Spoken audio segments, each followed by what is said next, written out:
नमस्ते भाई। कैसे हैं आप लोग? ईश्वर कृपा से आप सब अच्छे होंगे। ईश्वर सब पे कृपा बनाए रखे, सबका कल्याण करे। आज मैं बता रही हूँ सोमवती अमावस, जो भादो मास में जो पड़ रही है सोमवती अमावस।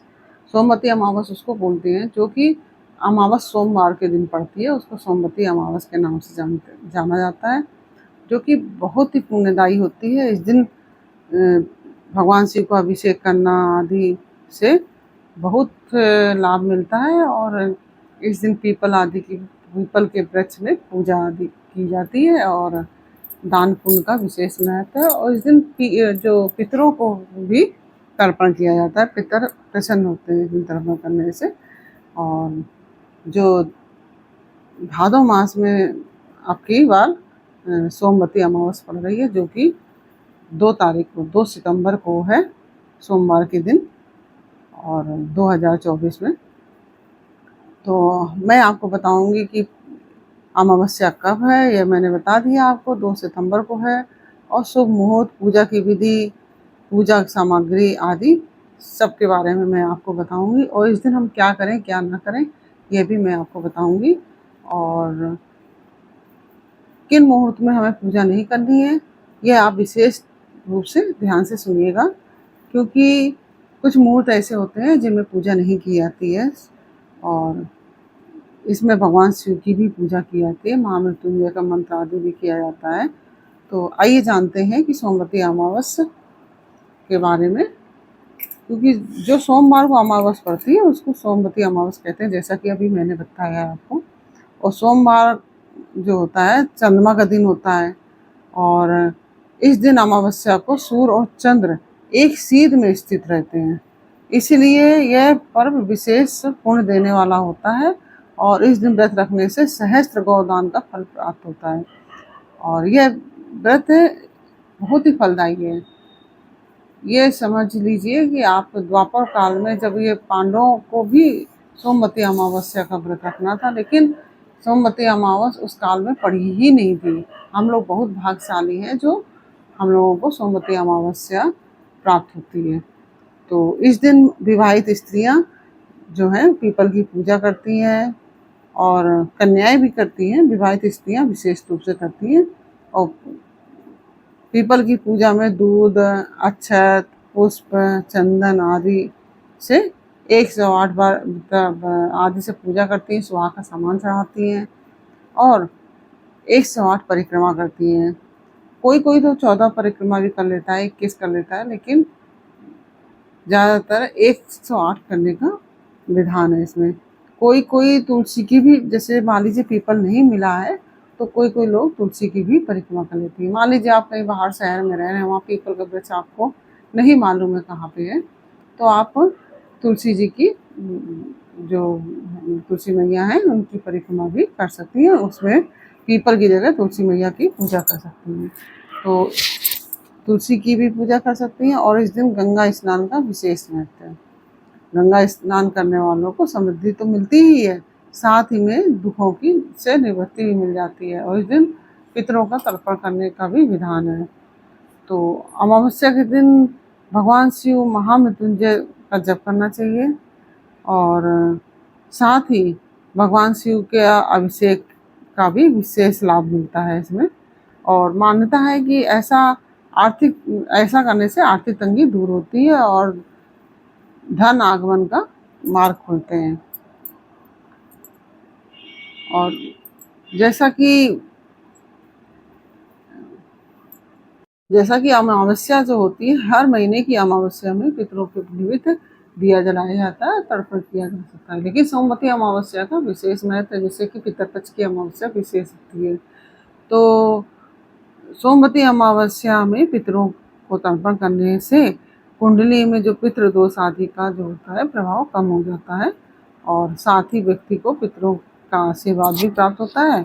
और बड़ी संख्या में श्रद्धालु सोमवती अमावस्या पर जो गंगा सहित जो भी उनके आसपास नदियाँ होती हैं उसमें स्नान करके आस्था की डुबकी लगाते हैं। साथ ही जगत के पालनहार भगवान विष्णु की भी पूजा की जाती है, क्योंकि भगवान विष्णु और के बिना शिव की पूजा अधूरी है, भगवान शिव के बिना विष्णु की पूजा अधूरी है।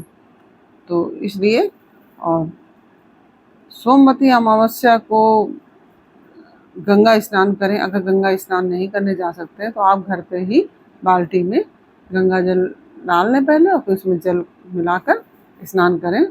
तो इससे गंगा जी में स्नान करने का पुण्य प्राप्त होता है। तो इस दिन गंगा स्नान के पश्चात जब तप और दान पुण्य करते हैं, पूजा करते हैं, और इस शुभ अवसर पर अपने पितरों का वहीं पे तर्पण करके पिंडदान भी करते हैं। तो जो सोमवती अमावस्या है, पहले मैं आपको सोमवती अमावस्या की पूजा आदि के बारे में बताती हूँ कि जैसे कि पितरों की तो तर्पण करने से पूर्वजों को मोक्ष की प्राप्ति होती है। जो पितर हमारे अप्रसन्न हैं वो प्रसन्न हो जाते हैं। वहीं जो साधक है उसको पितरों का आशीर्वाद भी प्राप्त होता है। उनकी कृपा से सुख सौभाग्य, आय और वंश की वृद्धि होती है। इसलिए साधक को सोमवती अमावस्या तिथि पर जो होती है वो उसमें गंगा समेत किसी भी पवित्र नदी में स्नान करना चाहिए और भगवान की पूजा करना चाहिए और पितरों का तर्पण भी करें।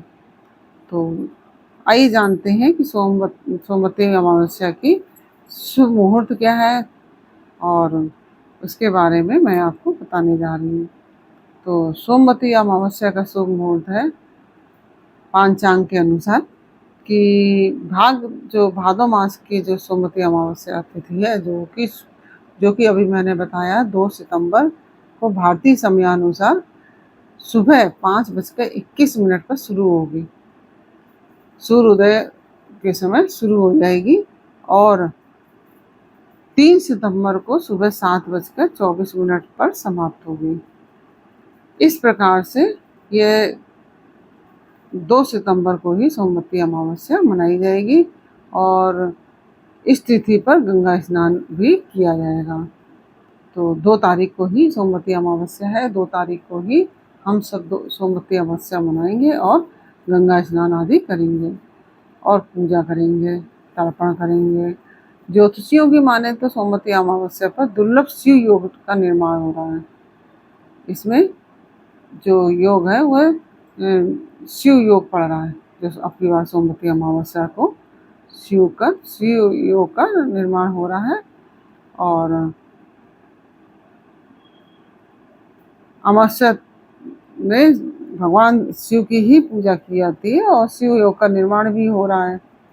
तो यह अमावस्या विशेष फलदायी होगी। इस योग का समापन जो है, जो शिव योग का समापन 6:20 पर होगा शाम को।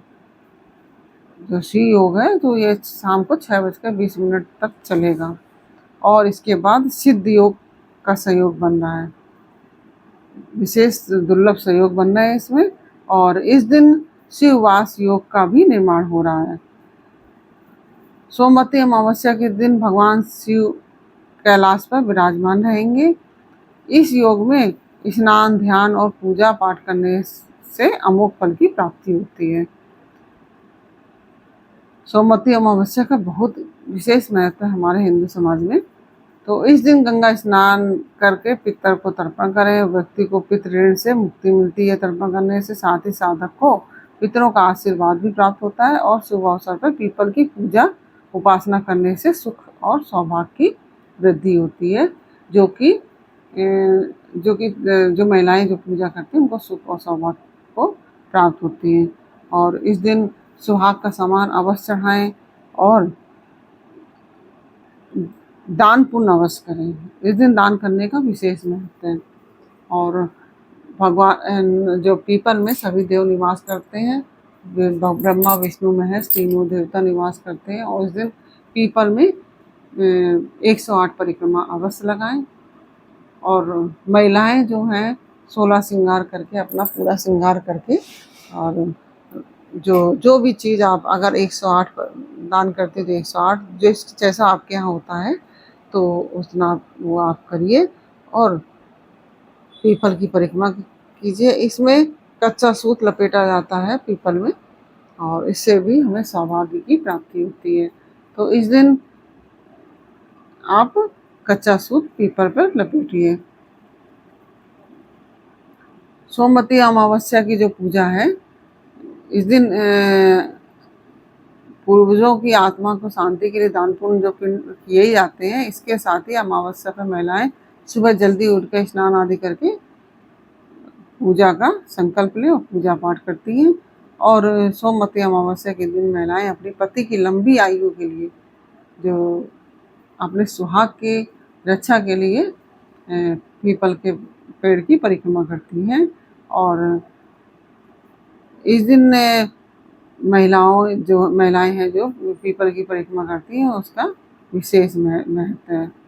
और इस दिन महिलाएं अपने पति की लंबी आयु के लिए करती हैं, जिसे हिंदू धर्म में बहुत ही शुभ माना गया है। लेकिन क्या आपने कभी सोचा है कि आखिर महिलाएं पीपल की परिक्रमा क्यों करती हैं? तो इसके बारे में भी मैं आपको बता रही हूँ। पहले आपको पूजा की विधि बता दें। सोमवती अमावस्या के दिन जल्दी उठकर ब्रह्म मुहूर्त में उठकर स्नान आदि कर लें। उगते सूर्य को अर्घ्य दें। सूर्य को तो अर्घ्य प्रतिदिन देना चाहिए, लेकिन इसमें अमावस्या को अवश्य देना चाहिए। और उगते हुए सूर्य को अर्घ्य दें। अमावस्या के दिन सूर्योदय के साथ ही पवित्र नदियों, तालाब, जलाशयों में जो भी आप स्नान करना चाहें वहाँ करें, या फिर आप अपने घर में बाल्टी में गंगा जल मिला के उससे स्नान कर सकती हैं। और जैसे कि हर कोई तो गंगा स्नान नहीं जा सकता, तो आप इस तरह से भी करेंगी तो भी यह उत्तम माना जाएगा। और हर हर गंगे का उच्चारण करते हुए आप अपने स्नान करिए और घर या मंदिर में विधि विधान से पूजा करें, जो प्रतिदिन की पूजा है। और पीपल के पेड़ की भी विधि विधान से पूजा करने के बाद उसकी परिक्रमा करें। जैसे कि सिंदूर है, अक्षत है, और उपटन, ऐपन है, यह सब ले जाया जाता है। ऐपन आप पीपल के पेड़ में पहले जल चढ़ाइए, और उसके पश्चात अगर दूध मिक्स, थोड़ा सा दूध भी डाल दीजिए उसमें, और इसके बाद जल चढ़ाइए। उसमें ऐपन से थापा दिए जाते हैं, और इसके पश्चात सिंदूर लगाया जाता है। गौरा मैया की पूजा की जाती है, और अक्षत चढ़ाए जाते हैं, पुष्प चढ़ाए जाते हैं, मीठा मिष्ठान जो भी आपके पास हो वो चढ़ाइए। और जो आप दान करने के लिए सामान ले गई हैं उसको आप पीपल पे चढ़ाइए, और सुहाग का सामान चढ़ाइए। तो इस तरह से यह पूजा की जाती है। और फिर आप पीपल की परिक्रमा कीजिए। इसके पश्चात आरती कीजिए, और फिर सुहाग लेती है महिलाएं जो होती हैं। उसके बाद पीपल के पूजन वंदन करके अपने घर वापस आती हैं। तो इस तरह से आप परिक्रमा कीजिए, और परिक्रमा करने के पश्चात सामर्थ्य के अनुसार आप अपने जो भी दान करना चाहती हैं, वो साधुओं को, गरीबों को, जिसको भी, तो इसमें दान कीजिए। इसमें पीपल की जो परिक्रमा है उसका विशेष महत्व है। पीपल की परिक्रमा जरूर करनी चाहिए। और कहते हैं कि पीपल की परिक्रमा करने से वैवाहिक सुख जो होता है हमारे जीवन में, खुशियाँ बनी रहती हैं। इसके साथ ही जिन लोगों के विवाह में देरी हो रही है, वह कन्याएं भी इस व्रत के प्रभाव से शीघ्र ही विवाह होने के योग बन जाते हैं। इसमें कुंवारी कन्याएं भी रखती हैं। सुहागन अपने सुहाग के लिए रखती हैं, और जो कन्याएं हैं अपने भावी पति के लिए रखती हैं, आने वाले पति के लिए, कि अच्छा घर वर मिले।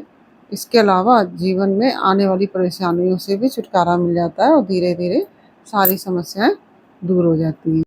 इसका हमारे जीवन में क्या महत्व है, ये भी मैं आपको बता रही हूँ। कि जैसे कि पूजा अर्चना के लिए अमावस्या और पूर्णिमा की तिथि को बेहद शुभ माना गया है।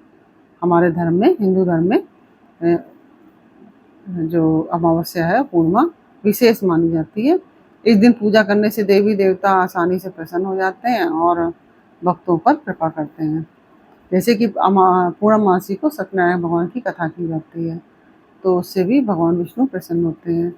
और मान्यता है कि अमावस्या के दिन गंगा या अन्य नदियों में स्नान करने से कई यज्ञों के बराबर पुण्य की प्राप्ति होती है, और घर में, परिवार में सुख समृद्धि आदि बनी रहती है। तो एक बात और मैं आपको बताना चाहूँगी कि हमको किन मुहूर्त में पूजा नहीं करनी है। यह मैंने आपको लिखा है ना कि किस मुहूर्त में हम पूजा ना करें, तो यह भी आप जान लीजिए। आप वैसे तो पूरा दिन पूजा के लिए शुभ है, लेकिन सोमवती अमावस्या के लिए सोमवती अमावस्या के दिन सुबह 7:34 से 7:34 से 9:09 तक राहु काल रहेगा। तो राहु काल में कोई भी पूजा ना करें। कोशिश यही करिए आप 7:34 से लेकर 9:09 तक राहु काल रहेगा। तो इस समय आप पूजा दान आदि ना करें, कोशिश कीजिए, क्योंकि शुभ मुहूर्त में ही पूजा करनी चाहिए। तो राहु काल में आप पूजन ना करें। और इस दिन हम क्या करें क्या ना करें, तो इस दिन हमें जैसे पूजन आदि करना चाहिए, स्वच्छ कपड़े पहने, स्नान करें, पूजन आदि करें। और ये तो मैंने आपको बता दिया सब क्या करना है। और अब मैं आपको बताने जा रही हूँ कि क्या नहीं करना है। इस दिन तामसिक भोजन नहीं करना है, सात्विक भोजन करना है। और हल्दी जो होती है ना, हल्दी और तेल का बना हुआ भोजन ग्रहण नहीं करना है। इसमें हल्दी और तेल को खाना निषिद्ध माना गया है। और हम लोगों को हल्दी और तेल बिल्कुल भी नहीं खाना चाहिए। एक दिन नहीं खाएंगे तो कोई बहुत बड़ी बात नहीं है। हल्दी तेल के बिना भोजन बनाइए और सात्विक भोजन बनाइए, प्याज लहसुन इत्यादि कुछ भी ना खाइए। और इसमें जैसे मांस मदिरा अगर आप प्रयोग करते हैं वो भी नहीं करना चाहिए। वह तो वैसे भी नहीं करना चाहिए किसी को भी, क्योंकि जो हमारा हिंदू धर्म, क्योंकि यह हमारे हिंदू धर्म में नहीं खाया जाता है, नहीं खाना चाहिए किसी को भी। और इस बारे में मैं चर्चा नहीं कर रही हूँ। लेकिन हाँ, आप इस दिन सोमवती अमावस को तो विशेष तौर पर प्रयोग मत कीजिए। यह मेरी आप लोगों से हाथ जोड़कर विनती है, क्योंकि अगर हम पूजन पाठ कर रहे हैं उससे हमें पुण्य की प्राप्ति होती है। और यह सब हम अगर मांस मदिरा आदि खाते हैं तो उससे हमारे पुण्य क्षीण हो जाते हैं और उससे पूजा का कोई प्रभाव ही नहीं मिलेगा। तो इसलिए पूजा का पूरा प्रभाव मिले इसके लिए आप उस दिन सात्विक भोजन कीजिए। आप अगर लहसुन प्याज आदि खाते हैं तो वह भी मत खाइए और बिना हल्दी तेल का बना हुआ भोजन कीजिए। और इस तरह से यह आप करेंगे तो आपको मतलब बहुत ही ज़्यादा पुण्य की प्राप्ति होगी और सुख समृद्धि आपको प्राप्त होगी। और यह जानकारी मैंने आपको दी, यह जानकारी आपको कैसी लगी? हमने आपको शुभ मुहूर्त बताया, विशेष योग जो है वह जो शिव योग पड़ रहा है वह इसके बारे में बताया, हमें क्या करना है क्या नहीं करना है ये भी मैंने आपको जानकारी दी।